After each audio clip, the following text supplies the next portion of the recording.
สุขายสบายดีสุขีเจริญพรญาติโยมแต่ว่าตอนนี้ทางคณะสงฆ์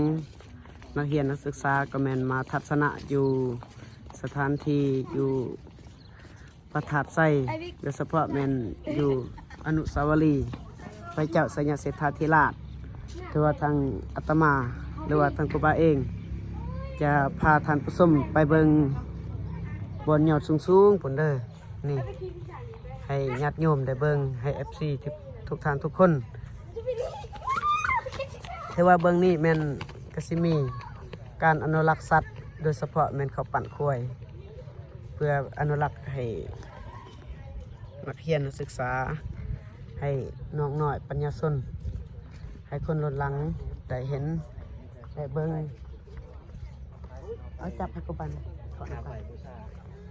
ถือว่าต่อไปแม่นทางครูบาสิพาไปเบิงอยู่นี่ก่อนเด้อ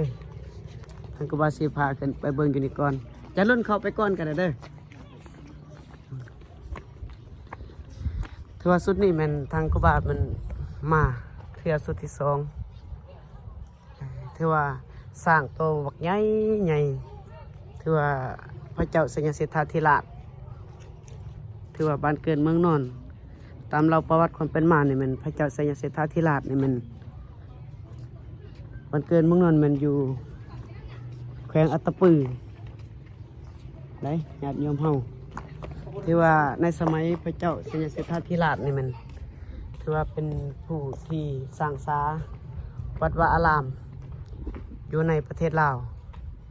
ถือว่าหลายที่หลายบอนอยู่ในประเทศลาวที่พระเจ้าสัญญาเศรษฐาธิราชได้สร้างโดยเฉพาะเราเห็นตามวัดวาอารามอยู่นครหลวงเวียงจันทน์ก็มีข้าเจ้าปั้นรูปของพระเจ้าสัญญาเศรษฐาธิราชของเฮาและยอดตะปือก็เป็นบ่อหนึ่งถือว่าเขาตั้งอยู่เมืองสัญญาเศรษฐาธิราชเลยฉะนั้นแล้วทางอาตมาหรือว่าข้าน้อยเองสิให้ท่านผู้ชม FC ทุกท่านทุกคนได้เบิ่งได้ชมภาพบรรยากาศงามๆในมื้อนี้ถือว่าได้มีโอกาสได้มาเล่นมาแวมาเบิ่งมาชมถือว่าห้องห้อยประวัติศาสตร์ในสมัยในอดีตในแต่ก่อนถือว่าตอนนี้ถือว่าทางภาครัฐพนักงานตำแหน่งแต่เอาใจใส่ในการปั่นในการแต่งในการอนุรักษ์ไว้บรรพบุรุษที่มีพระคุณ